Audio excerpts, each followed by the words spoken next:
Good morning, good afternoon, good evening. उम्मीद करते हैं आप लोग स्वस्थ होंगे, अपना और अपने लोग का ख्याल रख रहे होंगे। इसी उम्मीद के साथ आज की नई स्टोरी का शुभारंभ करते हैं।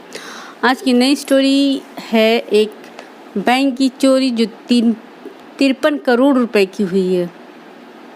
एक दो नहीं, 53 करोड़ रुपए की हुई है। और किसने चोरी की ये लास्ट में पता चलेगा। फ़िलहाल हम लोग बैंक में पैसा इसलिए रखते हैं कि सुरक्षित रहे, लेकिन यहाँ तो बैंक ही पूरा लूट जा रहा है। और इस कहानी से मेरा मतलब किसी का दिल दुखाना नहीं, किसी का विश्वास हटाना नहीं है। मेन चक्कर है कि इसको जागरूक करना है। ये देखना है कि आसपास के जहाँ बैंक है हमारा, आसपास घरों में कैमरे लगे हैं कि नहीं लगे हैं, ताकि कोई भी चोरी करे तो बैंक का कैमरा काट रहा है लेकिन दूसरे कैमरे में, सीसीटीवी कैमरे में वो कैद हो जाए और फिर वो चोरी करने वाला पकड़ा जाए। तो कैमरे ऐसे लगाने हैं कि ऊपर से भी है तो ही पकड़ा जाए, नीचे से है तो ही पकड़ा जाए, कहीं से भी है वो पकड़ा ही जाए। फिर इतना करोड़ रुपए का सोना बैंक में रखा है, किसका था, क्यों रखा था? लोग सोने खरीदने के लिए तरसे जा रहे हैं और लोग पैसे रखे हैं 53 करोड़ रुपये सोने में कन्वर्ट करके। अभी देख लीजिए, मैं आपको बता देंगी।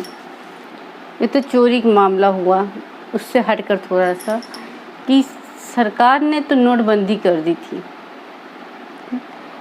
नोट बंद कर दी, जिसके पास फर्जी नोट होंगे वो नहीं दे पाएंगे, नहीं बदल पाएंगे। लेकिन यहाँ पर सोना ही लोग इकट्ठा कर रहे हैं, हीरे जवाहरात इकट्ठा कर रहे हैं।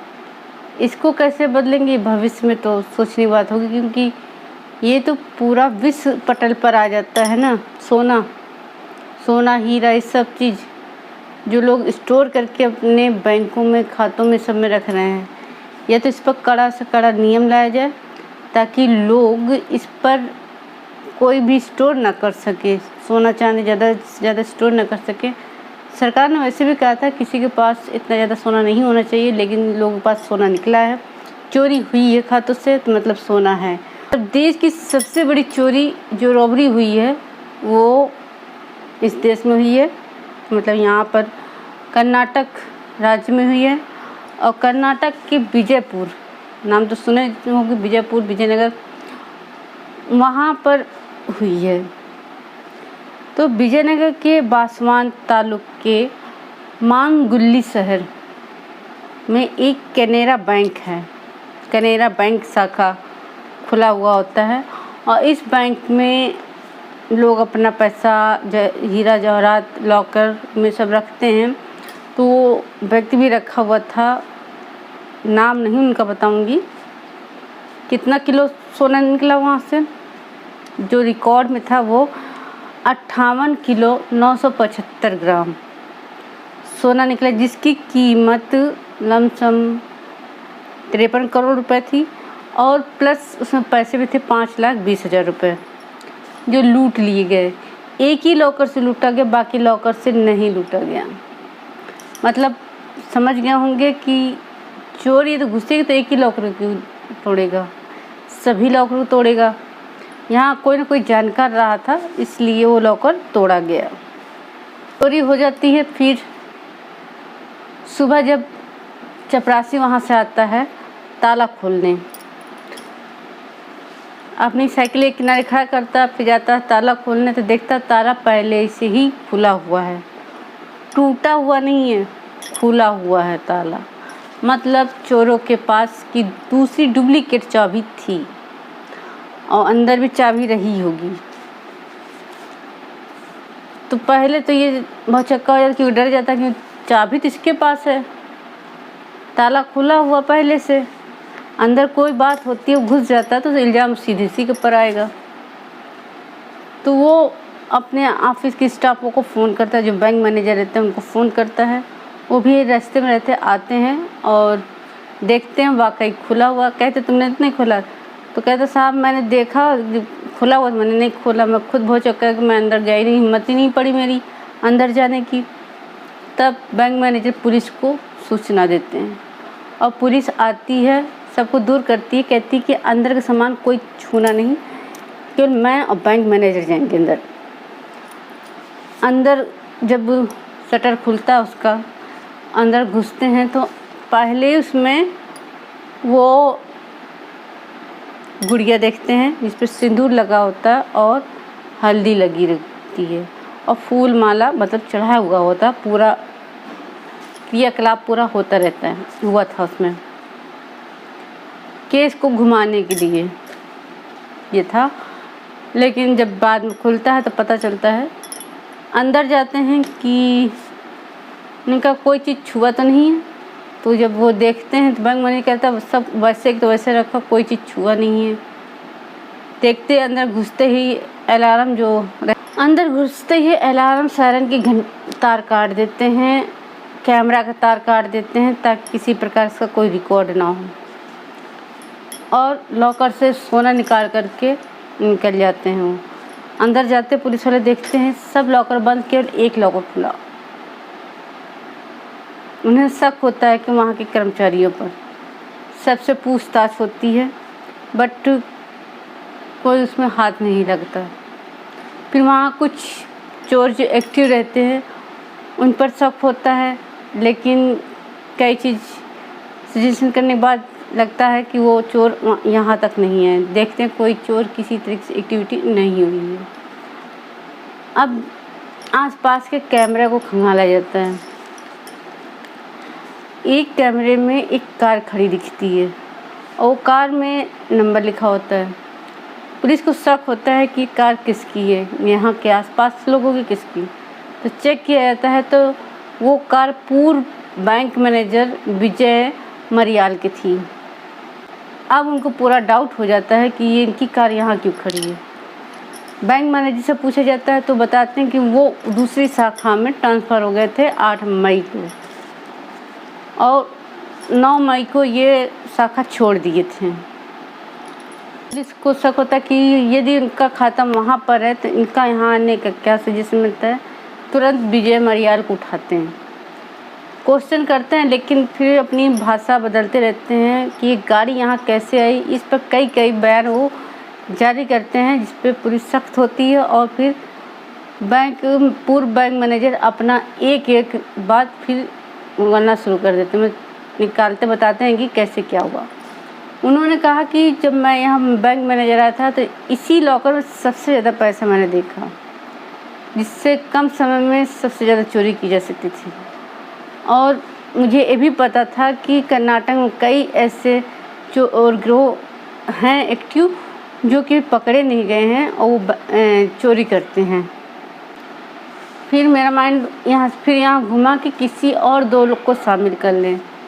तो उसमें 2 लोग थे, नाम था चंद्रशेखर निरल्ला और सुनील नरसिम्हालू क्या नाम था, जो नाम था वो चंद्रशेखर निरल्ला और सुनील नरसिम्हालू। ये 2 व्यक्ति थे जिसके साथ मिले। फिर विजय कुमार मरियाल वो अपने घर को ही बैंक का रूप बना देते हैं कि ऐसे ऐसे बैंक, ये चीज़ यहाँ पर, ये चीज़ यहाँ पर, ये चीज़ यहाँ पर, यहाँ पर घुसते ये चीज़ मिलेगी। पूरा रिहर्सल करते हैं 2 महीने तक। पुरानी जो हॉलीवुड की मूवी देखते बैंक चोरी का, वो सब से कुछ आइडियाज़ लेते हैं।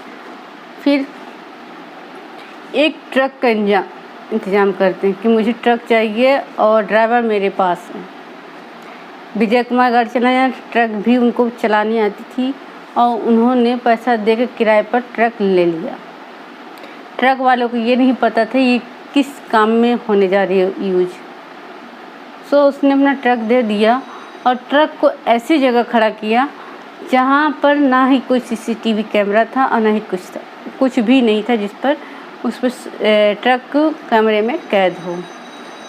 ट्रक में से 2 गाड़ी निकलती है, उसमें से आते हैं बैंक में, पूरा नकाब पोश पहने रहते हैं और घुसते ही पहले तो तार काटते हैं, बगल से जा कर के, पीछे से जा कर के, वो ताकि सीसीटीवी कैमरे में ना कैद हो, इसलिए छत से जा कर के वो तार को काट देते हैं। सीसीटीवी में कैद होते नहीं हैं, फिर अंदर घुसते ही अलार्म काट देते कि सायरन अलार्म ना बजने लगे। अब ये अंदर से जा कर के उसमें से सोना निकालते, पैसा निकालते केवल एक ही लॉकर से, क्योंकि उसी लॉकर की चाबी डुप्लीकेट बना रखी थी और बाहर की डुप्लीकेट चाबी बना रखी थी।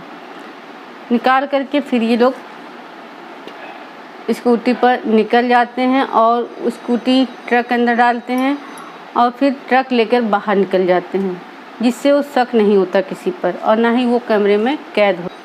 अब ये जानने के बाद पुलिस वाले कहते हैं कि सोना कहाँ है, तो जो विजय मरियाल थे अभी तक अपने सोना जो अपने घर पे ही रखे थे उनका से 10.5 किलो सोना बरामद कर लिए। बाकी जितने सोने थे कुछ को उन्होंने पिघला दिया है, दूसरे रूप में कन्वर्ट कर दिया है, प्लस पैसा इन तीनों ने आपस में बांट रखा था। जो खर्चे हुए हैं वो आपस में बांट रखे हुए थे। अभी पूरा पैसा मिलना बाकी है। उम्मीद है कि वो पैसा मिल जाएगा, क्योंकि जिसका भी है वो पैसा मेहनत का ही रहा होगा। मैनेजर ही यदि चोर निकल जाए तो विश्वास करेंगी कौन चोर नहीं है। 53 करोड़ रुपए की सोने की चोरी और बैंक में, कैनरा बैंक में छोटी सी शाखा, उसमें इतनी बड़ी रकम क्यों रखी जाती है? I don't care. इतनी बड़ी रकम तो बड़े बैंक में एक शाखा बना कर वहाँ पर रखना चाहिए, इनको वहाँ पर भिजवाना चाहिए, लेकिन ऐसा नहीं होता है। यहीं पर रखा रहता है, यहीं पर लोग निकालते हैं। इसके लिए सरकार को सख्त नियम बनाने होंगे, क्योंकि जो बड़ी रकम है बड़े बैंकों में ही जमा होनी चाहिए। छोटे बैंकों में जमा होती तो वहाँ से वो सामान सोना चांदी बड़े बैंक में जाना चाहिए। यहाँ कैसे वो पैसा रहा, बैंक मैनेजर कैसे पता चला कितना रकम यहाँ पर है, ये विश्वसनीय नहीं रहा।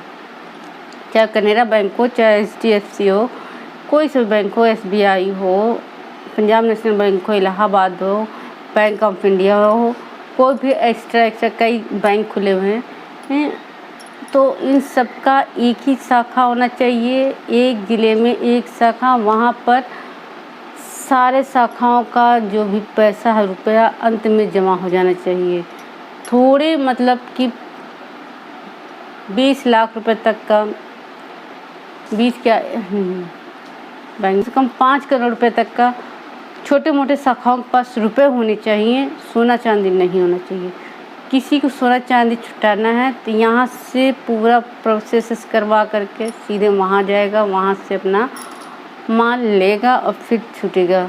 और वहाँ पर इतनी सिक्योरिटी ट्राई कर दे कि वहाँ पर बंदे पर ना मार सकें। इस तरह से सिक्योरिटी होनी चाहिए, तभी आदमी विश्वास होगा कि पैसा हम बैंक में रखें। उम्मीद है कि ये स्टोरी आप लोग को समझ में आएगी। इससे पहले भी मैंने स्टोरी सुनाई थी बैंक चोरी की, लखनऊ में हुई थी। जो चोरी हुई थी वहाँ पर लोगों ने चोरी किया, खाया पिया खूब खाना आराम से, जितने लॉकर तोड़ तोड़ के पैसा चोरी कर ले गए थे। उसमें कई लोग मारे गए थे जान से, क्योंकि भाग रहे थे, पकड़े नहीं गए थे।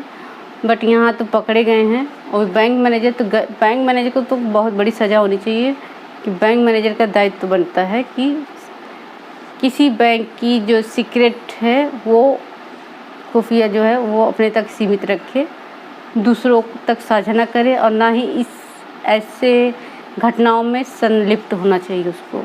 जाते हैं नेटवर्क विंडोज रिकॉर्डर, यानी कि ANVR की एक नेटवर्क होता है, उसे ले जाते हैं। उसमें आदमी कैद हो जाता है, उसे भी ले जाए ताकि हम कहीं से पकड़े ना जाएं। 53 करोड़ रुपए की सोने की रॉबरी जो कि कर्नाटक ज़िले में हुई थी। उम्मीद है ये स्टोरी आप लोग को पसंद आएगी।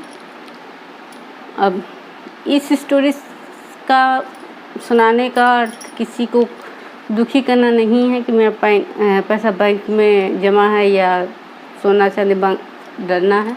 इस चीज़ से डरने नहीं, एक जगह हुआ हर जगह नहीं होगा। इस बैंक मैनेजर को कड़ी से कड़ी सज़ा मिलेगी, जिससे अन्य बैंक के जो बैंक मैनेजर कर्मचारी हैं उससे सतर्क होंगे। और आप लोगों का पैसा सुरक्षित रहे, मन में ज़्यादा चिंता मत लीजिए, सब सुरक्षित रहेगा।